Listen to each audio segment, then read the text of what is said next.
ഇതാണ് ലക്കിടിയിലുള്ള, നമ്മുടെ പഴയ ലക്കിടിയിലുള്ള ഹുസൈൻ ക. അദ്ദേഹത്തിന്റെ വീട്ടിലാണ് ഇപ്പോൾ സോളാർ ചെയ്യുന്നത്. ഇത് നമ്മൾ പാനൽ കയറ്റിക്കൊണ്ടിരിക്കുന്നുണ്ട്.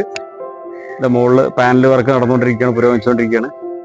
അദ്ദേഹത്തിന്റെ ഇലക്ട്രിക്കൽ റിക്ഷയാണ്. അപ്പോൾ അദ്ദേഹത്തിന് അതിന്റെ ചാർജിങ്ങിന്റെ കറണ്ട് ബില്ല് അത്യാവശ്യം നന്നായിട്ട് തന്നെ വരുന്നുണ്ട്. അപ്പോൾ അത് ഒഴിവാവാൻ വേണ്ടിയിട്ടാണ് അദ്ദേഹം സോളാർ സെലക്ട് ചെയ്തിരിക്കുന്നത്. പഴയ ലക്കിടിയിലാണ്, പാലക്കാട് ജില്ലയിൽ പഴയ ലക്കിടിയിൽ. എനിക്ക് ഓട്ടോറിക്ഷയൊക്കെ അടിപൊളിയല്ലേ?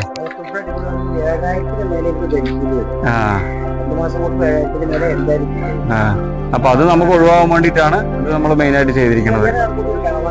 കാരണം എന്താ വെച്ചാല് നമുക്കൊരു മാസം ഒരു 400 യൂണിറ്റ് കിട്ടുകയാണെങ്കിൽ 2 മാസം 200 യൂണിറ്റ്. അതെ അതെ അതെ അതെ, തീർച്ചയായിട്ടും നമുക്ക് നല്ല പീക്ക് ടൈമിൽ 400 യൂണിറ്റ് എന്തായാലും നമുക്കൊരു മന്ത് സുഖമായിട്ട് കിട്ടും. 3 കിലോ വാട്ട്സ് ചെയ്തിട്ടുണ്ടല്ലോ. നല്ല ലാഭം നേട്ടം നമുക്ക് കൃത്യമായ പൈസ ഏതായാലും കറണ്ട് ബില്ല് അടക്കാം. അപ്പൊ ആ പൈസ കൊണ്ട് നമുക്ക് ബാങ്കിലേക്ക് ഇതിൽ കുട്ടികൾ മതി. അപ്പൊ എന്തായാലും ഹുസൈൻ ക നരിക്കോട്ടിൽ ഏജൻസീസ് സമീപിച്ചതിൽ നന്ദിയുണ്ട്. ഓക്കെ, നമുക്ക് വർക്ക് അടിപൊളിയാക്കാം. ഓക്കെ.